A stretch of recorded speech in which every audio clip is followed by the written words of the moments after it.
you very much. The first slide, I cannot see it there. It's only here. Good, all right. So again, this is a very important subject that I probably, our chair was with us probably 2016 when I start talking about this subject, because I really wanted to increase the awareness of these very important problems. So what I will do in the coming few minutes or so is to, first of all, no disclosure for this presentation, give you some introduction and background about the MAFLD, or non-alcoholic fatty liver disease, which we'll be talking later about the changes in the name. Discussing diabetes and the fatty liver disease, guidelines and update on the guidelines, give you two interesting cases that I encountered, and then leave you with some take-home messages.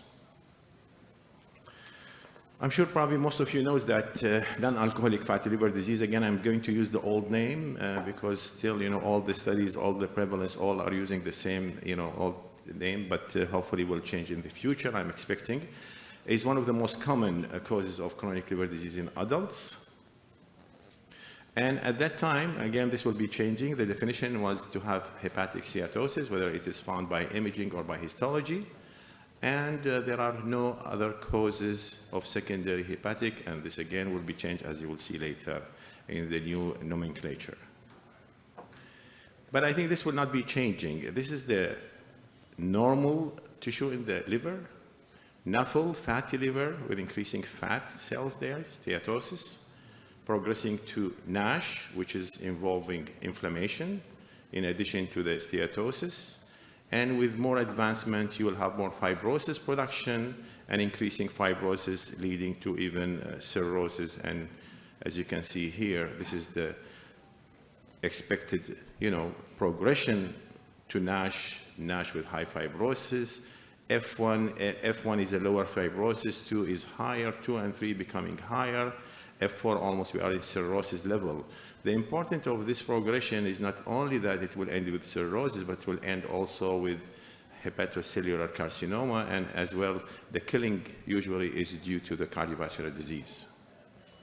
And some of them will progress faster than others in this thing. Now, the pathology of this is really concerned only on the two important things, dietary fat and dietary sugar. And this will increase, as we know, the obesity and increasing white adipose tissue. They will affect the hepatocyte there, as you can see, by having increasing free fatty acids and the insulin resistance, which play a role in our patients here, leading to some changes, again, leading to increasing triglyceride inside the hepatocytes. And this, in turn, will affect the mitochondria in the cells. Lipotoxic lipids will be affected, and the stress on the endoplasmic reticulum stress will be there. In turn, will lead to inflammation, affecting more inflammatory factor through Kupffer cells, and the stellate cell in the liver will lead to, if it is stimulated again with the inflammation, lead to fibrosis, and that's what we are worried about, and hopefully we don't want to reach to that level. What are the known risks that will increase the progression? Here's the thing that will increase the risk to develop cirrhosis, which is an advanced stage here. Type 2 diabetes, and that's our topic about today, or even pre-diabetes, as we heard from our colleague about neuropathy. Also here, you can have that risk if you have pre-diabetes. Age-wise, more than 50 have been shown to be higher. BMI, clearly, and more metabolic risk factors. If they are more like hypertension and other metabolic factors, also will increasing the risk. And genetic factors also can affect the progression. Again, that probably will be in the new nomenclature, will be separately discussed. The prevalence of fatty liver in the world is high. And this is just a slide showing a representation of the Middle East studies done at that time and published in 2016, showing that the prevalence in the Middle East studies around 31.79. I'm sure there's more studies going on, but that was at that time. But the overall, globally, it's about 25%. So it's really a high prevalence of the fatty liver in general. Again, we're talking about all the studies were done about non-alcoholic fatty liver disease. The important part about this disease is that, as you can see from this slide, can progress to hepatocellular carcinoma. And this slide showing in A, the proportion of all patients are waiting to have transplantation. They have already hepatocellular carcinoma, and the changes from 2002 up to 2018. You can see that NASH, which is the leading cause for this, is getting higher, while the one which was commonly before, hepatitis C, is coming lower because, as you know, there are more treatment now. We are preventing of this from progressing. Now, even this is look even more dramatic here. The increase, the fold of increase from 2002 to 2018 for NASH in this group is about 24-fold increase. So we are really facing problems that we need to be aware about and try to do something to prevent this from happening. Now, I'm going to talk more about diabetes and MAFLD, and from this, global prevalence here, you can see that it is globally about 55.5%, and that's according to publication in 2019. And if anything, I would not say it's less, probably it's the same thing at this time.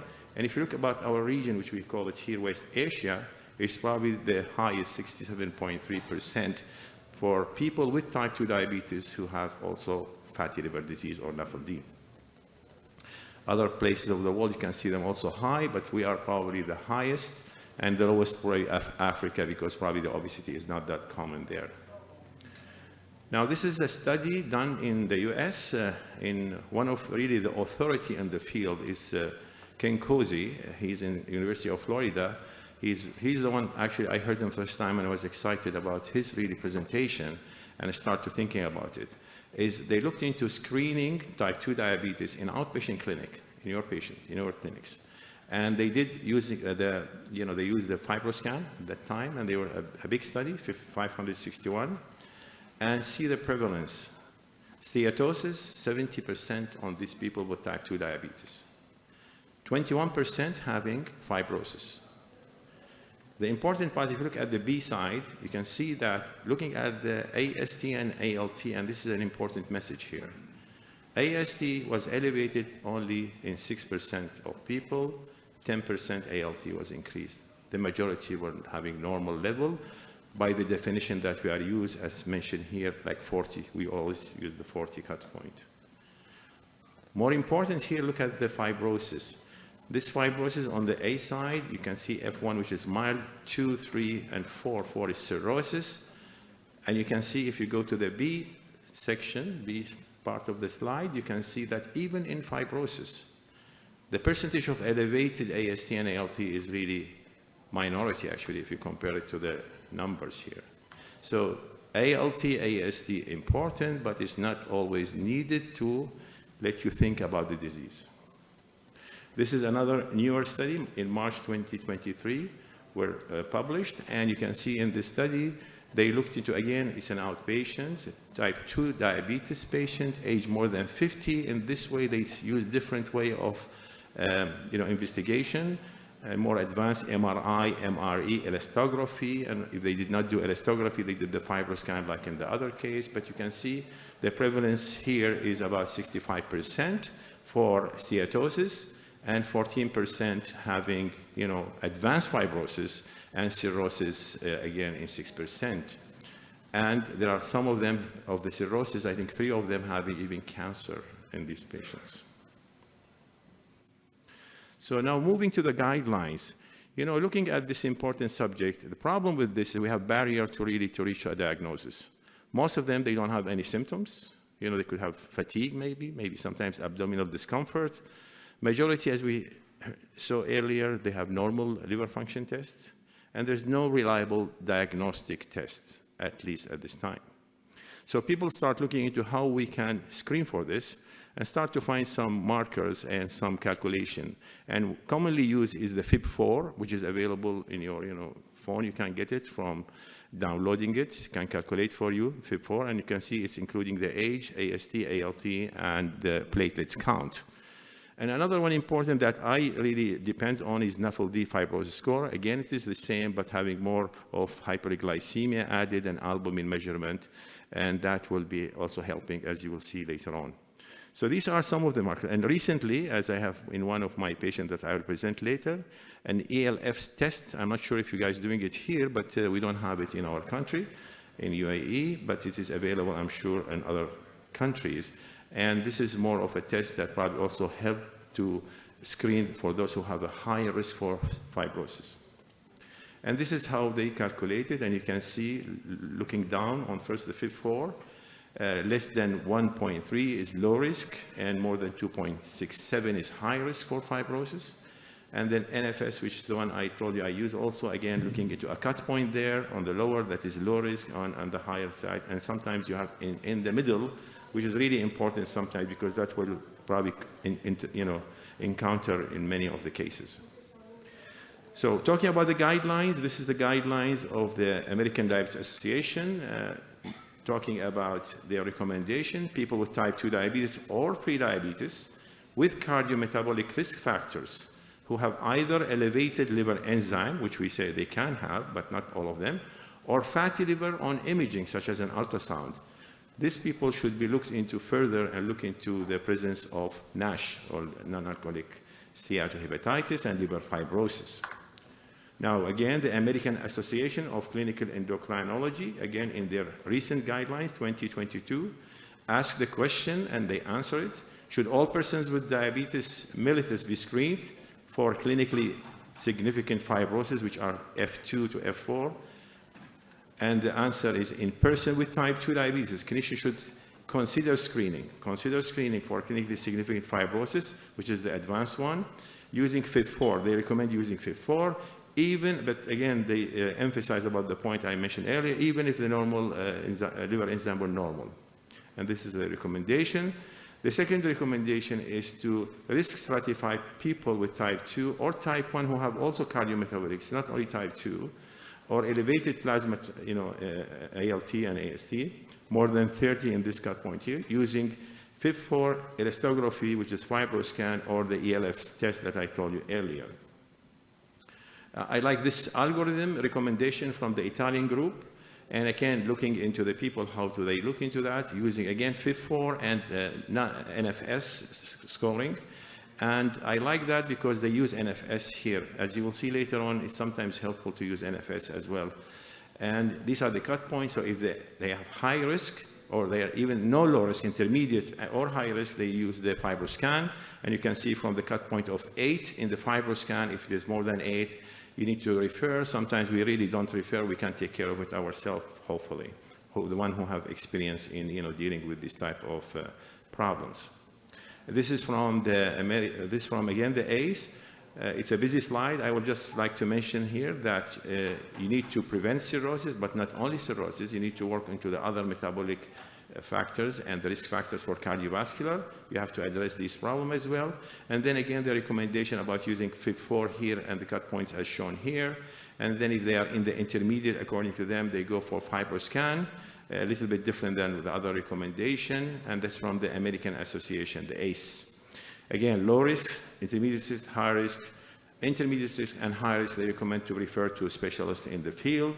Low risk, you keep monitoring and follow up in the next year. Again, this is 2023 American Diabetes Association recommendation algorithm. Again, I like it because, again, here they mentioned the NFS in their recommendation, as well as FIB4.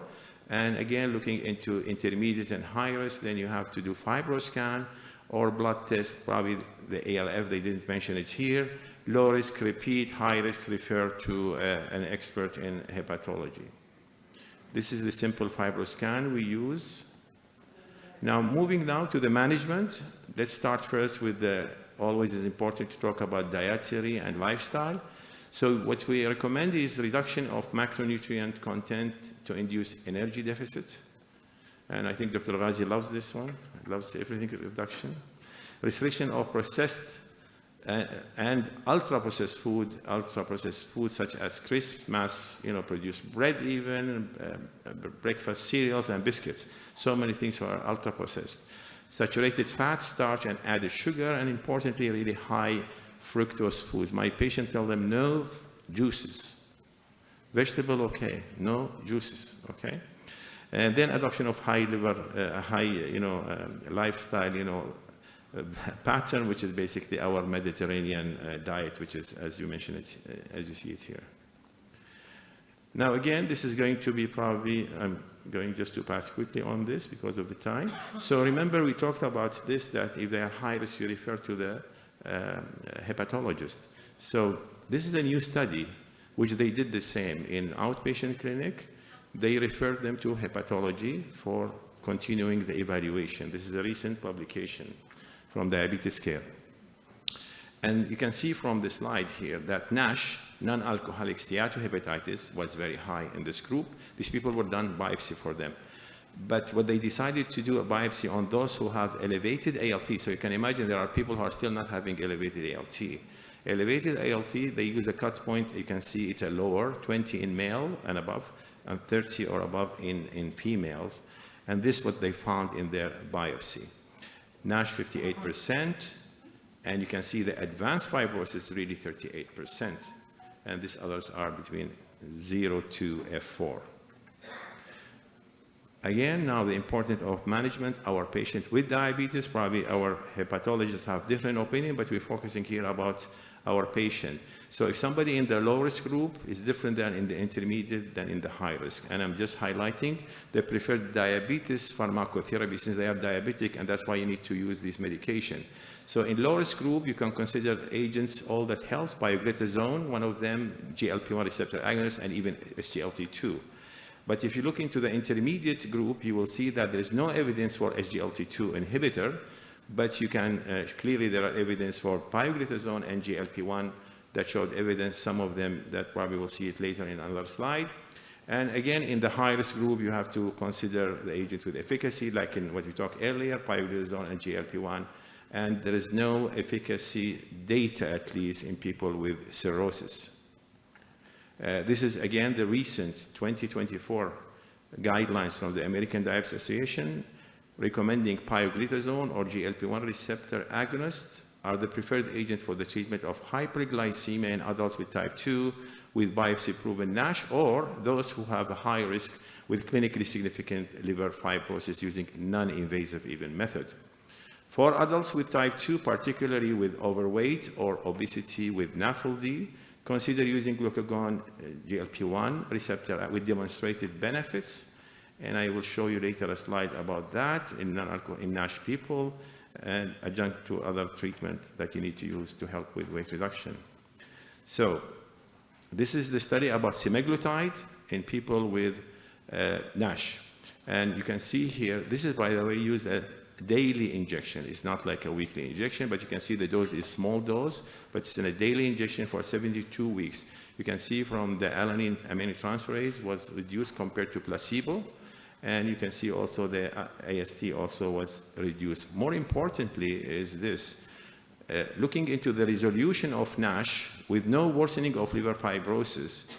This is the primary endpoint of the study, and clearly you can see there is significant reduction starting from the lower dose to the higher dose. If you talk about the higher dose, 0.4 milligram, 59% compared to 17 in the placebo. Also, there is beneficial effect into improvement on liver fibrosis, at least one level up, with no worsening of NASH, but it was not significant, but there was numerically, as you can see, semaglutide 0.4 was 43%, but placebo also was 33, so there was no significant in that. A small study, SURPASS-3 on tirzepatide that we talked about earlier, but as part of it, they did an MRI study on some of the people, which they compared these people having tirzepatide or insulin degludec. And I think it's probably published or not yet published, or just recently, showing in this slide, as we can see, the tirzepatide 10 and 15 pooled together, there was a reduction from liver fat content in the liver. I think they are doing more studies to have more strong evidence with that. I'm going to skip on that just to show that there's many pharmacological in the pipeline, but nothing yet, to my knowledge, approved, other than what we talked about. But even these people, when we say semaglutide, we're talking about semaglutide use in people with diabetes for diabetes, but at the same time, you're helping your patient for that. But a lot of studies going on here to get approval to be used. So now we come to MAFLD nomenclature is changing, okay? So you can see there's many publications, a lot of efforts from many societies start working about MAFLD versus changing the name MAFLD, and you can see what is the consensus now. Endorsement by more than 70 societies to change the nomenclature of the MAFLD, and here is the consensus nomenclature. It's going to be called steatotic liver disease, SLD. And they divide them, as you can see, into different groups here. So you have on the left side, on your left side, metabolic dysfunction associated steatotic liver disease, MASLD, not MAFLD, but MASLD, okay? And if it is advanced like NASH, it is MASH. So that's the changes now, okay? Now, if you look at the other one, people with alcohol, they could be also having inclusion in the group, but the name will be changed. Okay, they will call it metabolic alcohol also related.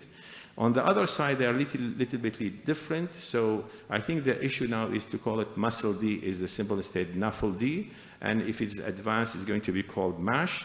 This will affect the prevalence. A lot of studies need to be looked into differently. I think we will look into the time, see what will be different than changing the nomenclature.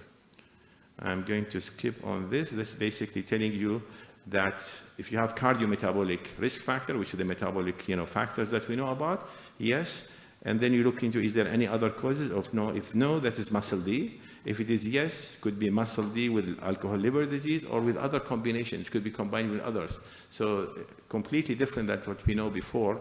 I think it's a little bit complicated. Hopefully it will be simplified in the future. I'm going to end with the few minutes remaining with cases that I have encountered. Case 1 is an Indian young gentleman with type 2 diabetes, obesity, weight 123, BMI very high, liver enzymes elevated, as you can see, ALT, AST, platelets count 208. I'm putting this because of the calculation when you calculate. And this is the lipids profile. A1C was 7.99. We did for him the fibroscan. Actually, we did for him the ultrasound, first found fatty liver by just generic way. And then we went to do the fibroscan, and that sometimes you need to do that to get approval from the insurance. And this number is very high, 19.4. Above 8 is really significant. So this is very high, and that's like almost cirrhosis. We don't know, so what we need to do, we need to recommend him to see hepatology, do a biopsy or whatever they want to do. And actually, he did not like to do that, and he said, continue, doctor, with you, with the treatment. So he was on that time on semaglutide for diabetes purpose. And he started losing weight. So, and just to show you here, this is F4 almost. And you can see the FIB4 was actually, this is what I'm saying, FIB4 was low. NFS at least was intermediate in this case. And if you look at the high risk, he is not having the high risk except the low and intermediate NFS. ELF, this is just to show you, but it was not done in his case. So that was his condition here. And then he asked to repeat it, and we agreed to repeat it for him several months later when he lost about 9.8% of his weight, 123 became 111. And that's what happened. His number went down to 9.1. Still higher than what you like it to be, but completely much better than what was before. And even you can see the numbers are different. Liver enzymes are better here, platelets better, sugar, as we talked about earlier about sugar control and 5.7%, you can see it in these people. So that was a success story. I don't have the slide here, but he disappeared for a while, came later, gaining some weight, and the number went a little bit up, but not like before. Let's move to the second case because of the time. This is an Arabic gentleman who is a businessman, came to see me for follow-up of diabetes. Again, he has all the risk factor, hypertension, dyslipidemia, his weight 125. And the BMI, as you can see here, liver enzyme also elevated, platelets count here, 7.9% A1C, and the lipids profile shown here. Again, just to show in his case, the FIB4 was again low, 0.71. NFS was luckily intermediate, indeterminate we call it, or intermediate. And here is the number, he was 14. Again, he needs to be doing something for his case. Again, needs to be referred. He's a businessman. He was going to UK. He said, I'll do it in UK. And actually, he did in UK. Follow up there.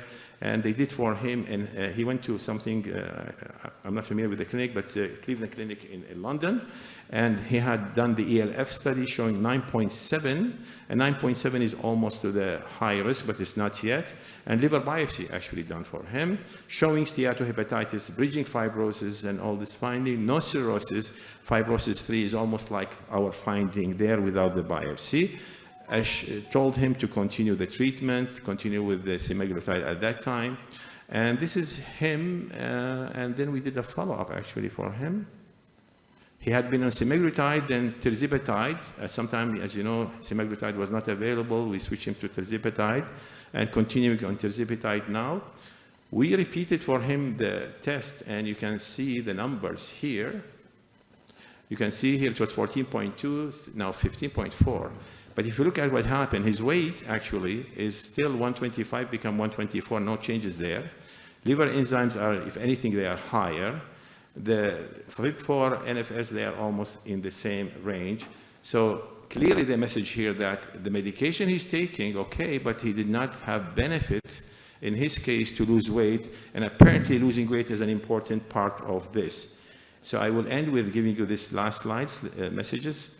MAFLD is increasingly prevalent, especially among our patients with type 2. Those with type 2 are at heightened risk for developing NASH and fibrosis. Even, again, this is important, even plasma liver enzymes are normal. The cornerstone of prevention and management lie in the lifestyle, such as diet, and again, this is more important to prevent it really from happening, diet, physical activity, and weight management. Proactive screening for NASH in patients with type 2, especially those who are obese, is crucial for early intervention that can alter the disease progression.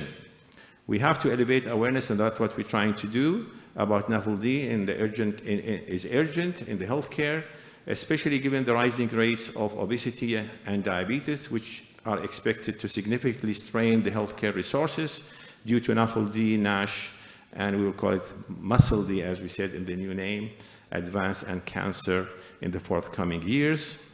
And MAFLD, again, this is the final message that Dr. Wiam wanted to know about this new name, and it is called MASLD, metabolic dysfunction associated steatotic liver disease.